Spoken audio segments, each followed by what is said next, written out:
Hello guys, ये है gold का चार्ट और देख लेते हैं कि आने वाले वीक के लिए गोल्ड क्या कर सकता है। और कल जो हम लोग ट्रेड बनाए थे गोल्ड में, वो हम लोग का क्या रहा, एनालिसिस किया था, किस बेसिस पे हम लोग उसको बाई किए थे।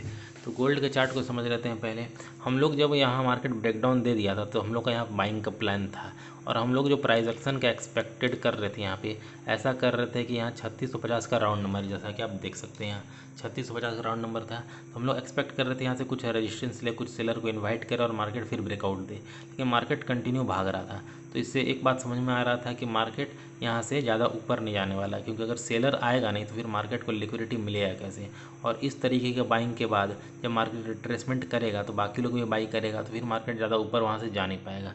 तो दोनों तीनों सिनारियो में यही समझ में आ रहा था कि मार्केट गिरेगा।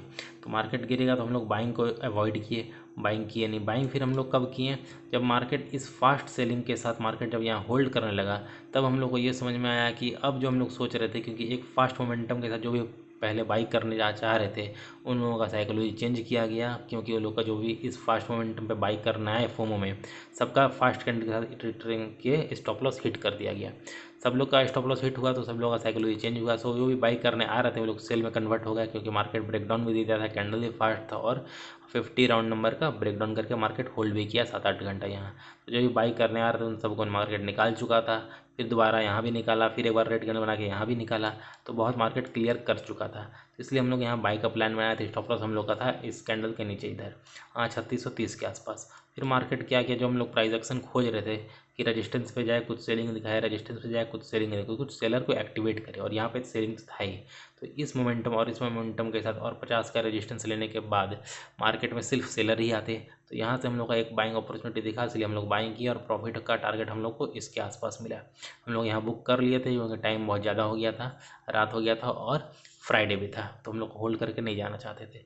अब नेक्स्ट वीक के लिए देख लेते हैं कि मार्केट क्या कर सकता है। इसे ये तो समझ में आ रहा है कि यहाँ कोई ऑपरेटर बैठा हुआ है, क्योंकि इतना ट्रैप बना के पहले बाइंग दिखाया, फिर सेलिंग दिखाया, फिर 50 के नीचे होल्ड किया, इतना कंसोलिडेशन किया, रिटेल को सेल करवाया, फिर बाइंग आ रहा। तो ये सब ऑपरेटर ही कर सकता है। तो ये ऑपरेटर का पोजीशन है यहाँ पे आपका, देखिएगा तो 3650 के नीचे 3645 से 3630 के बीच में ऑपरेटर का पोजीशन है।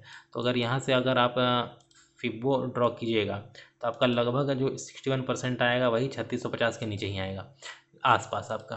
तो अगर इस सपोर्ट पे मार्केट आता है तो बाइंग के लिए बेस्ट अपॉर्चुनिटी है, लेकिन हमको नहीं लगता है कि उतना आएगा। मार्केट कुछ थोड़ा बहुत रिट्रेसमेंट करेगा और फिर मार्केट ऊपर निकल जाएगा। 3700 का ब्रेकआउट के बाद ही कोई अच्छा रिट्रेसमेंट आप लोगों को देखने को मिल सकता है नेक्स्ट वीक के लिए। क्यों नहीं आएगा, क्योंकि यहाँ ब्रेकआउट हो चुका है। इस चार्ट पे देख सकते हैं आप कि यहाँ पे ब्रेकआउट हो चुका है। अब ब्रेकआउट के बाद अगर रिट्रेसमेंट आता है इसके आसपास, तो फिर बाकी लोग ये बाई करेगा, तो फिर मार्केट ज़्यादा ऊपर नहीं जा पाएगा। इसलिए मार्केट कंटिन्यू मोमेंटम कर सकता है इस ट्रेंड लाइन को फॉलो करते हुए। जैसा कि आप देख सकते हैं, एक मिनट, इस ट्रेंड लाइन को फॉलो करते हुए मार्केट ऊपर निकल सकता है। हल्का पूरा यहाँ होल्ड करे फिर मार्केट निकल जाए।